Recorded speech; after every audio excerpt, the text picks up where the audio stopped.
Salut! Si tu es nouveau sur la chaîne, assure-toi de t'abonner et d'activer la cloche de notification. Comme ça, tu sauras chaque fois que je poste une nouvelle vidéo. Commençons.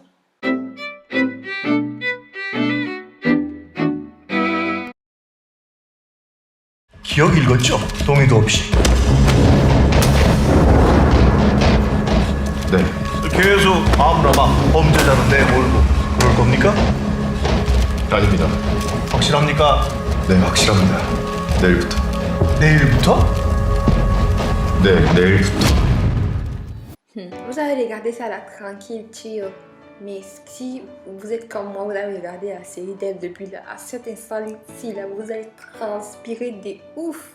Wesh.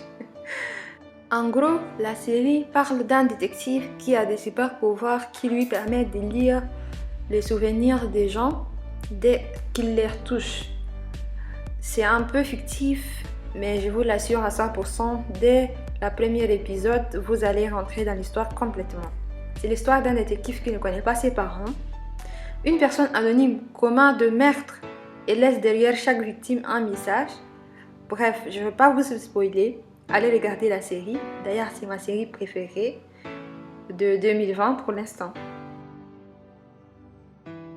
Au second du classement, once again, série famille et comédie, un parent de 4 enfants, 3 filles et 1 garçon.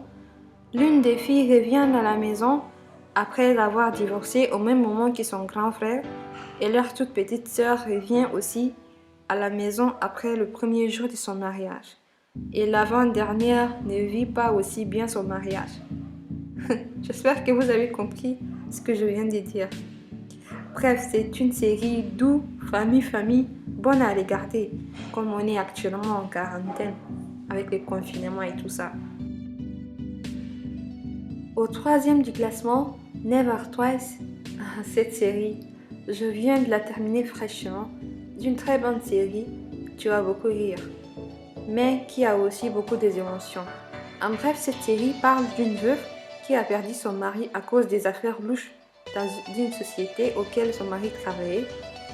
Encore sous le choc, elle cherche à savoir pourquoi et comment son mari est-il mort.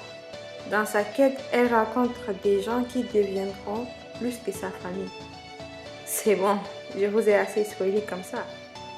J'ai grave adoré la série et j'espère que vous allez adorer aussi.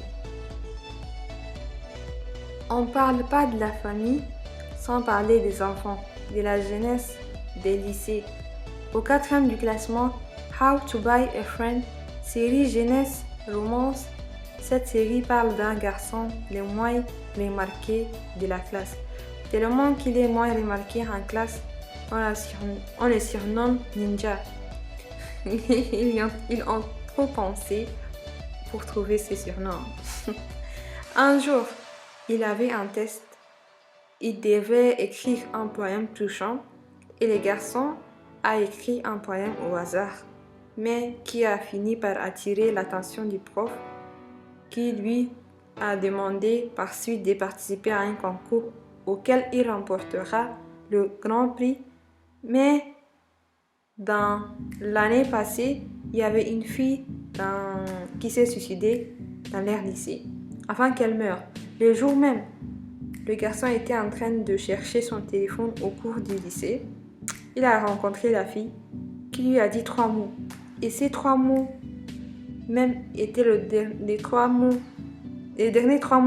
qu'elle a dit à ses amis proches et même son copain qui fréquente aussi le même lycée, qui par suite va regarder le poème du garçon. Et c'est ici que les choses ont commencé à être sérieuses. Je crois que cette fois-ci, je vous ai largement et trop même spoilé.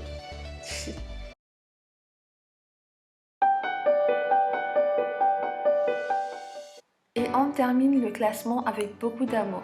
Et attendez, qui a dit qu'on ne pouvait pas tomber amoureux de son téléphone? Cette série va vous prouver le contraire. Non, je blague. C'est quand même un hologramme, pas un téléphone. Dans cette série, Han Se-yeon, âgée de 30 ans, vit toujours seule. Elle n'a pas vécu sa vie facilement à cause de ses problèmes de vue qui l'empêchent de distinguer les visages des gens. Mais tout cela va changer quand elle trouvera dans son sac une lunette qui n'est pas aussi ordinaire que ça. En effet, c'est une technologie qui te permet de communiquer avec un hologramme qui t'apparaît uniquement lorsque tu mets ces lunettes. C'est une série qui m'a touchée aussi. Voilà, c'est la fin de la vidéo. J'espère que vous avez kiffé le classement que je vous ai préparé. Et n'oubliez pas de vous abonner et d'activer la cloche de notification. À la prochaine!